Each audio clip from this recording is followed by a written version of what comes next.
नवी मुंबईतील विविध भागात गेल्या काही दिवसांपासून वीज पुरवठा वारंवार खंडित होत असल्यानं रहिवासी त्रस्त झाले आहेत. दररोज मध्यरात्री विजेचा लपंडाव सुरू असल्यानं नागरिकांना मोठा मनस्ताप सहन करावा लागत आहे.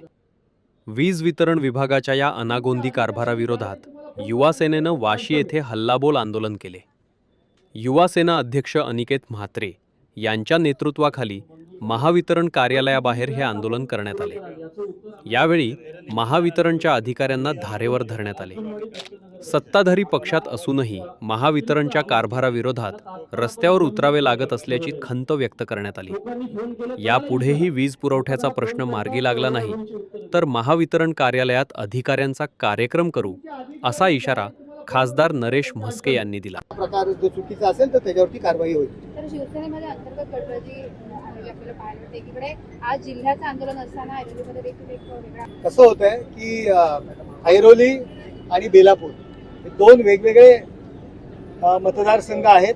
ऐरोलीमध्ये सुद्धा ऐरोलीचा मूळ प्रश्न आहे आणि त्या ठिकाणी ऐरोलीच्या नगरसेवकांनी केले आणि वाशी मुख्य कार्यालय आहे. त्याच्यामुळे दोन्ही हल्लाबोल कशाला म्हणतात? एकाच ठिकाणी हल्लाबोल कोण करणार? अधिकाऱ्यांना त्या त्या कार्यालयामध्ये हल्लाबोल करण्याचा आमचा आंदोलनाचाच भाग आहे. दोन ठिकाणी वेगवेगळ्या ठिकाणी हे आंदोलन आम्ही पक्षाच्या नियोजित कार्यक्रमाप्रमाणे दोन ठिकाणी होत आहे. सर हिंदी में जानना चाहेंगे आज घनसोलीमध्ये आगीची घटना घडली. जो गलथान कारभार आहे, आज मी त्यांचे कंपनीचे जे काही शासन नियुक्त संचालक आहेत त्यांच्याशी सुद्धा चर्चा केलेली आहे. पाठक म्हणून आहेत, त्यांनाही या गोष्टी या ठिकाणी सांगितलेल्या आहेत. ते म्हणाले की मला याची कल्पना नाही, परंतु त्यांनाही आम्ही सांगितलेलं आहे की तुम्ही याची चौकशी करा. हा जो काही कारभार चाललेला आहे, आज आपण ग्रामीण भागात नाही आहोत, ग्रामीण भागात सुद्धा चांगला कारभार आहे.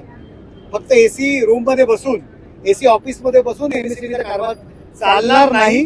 लोकांमध्ये उतरावं लागेल, लोकांचे प्रश्न जाणून घ्यावे लागतील आणि आजचा हा कार्यक्रम आहे, आज जर त्यांच्या सुधारणा झाली तर त्यांचा कार्यक्रम आम्ही करू हे सुद्धा आज या ठिकाणी सांगितलं.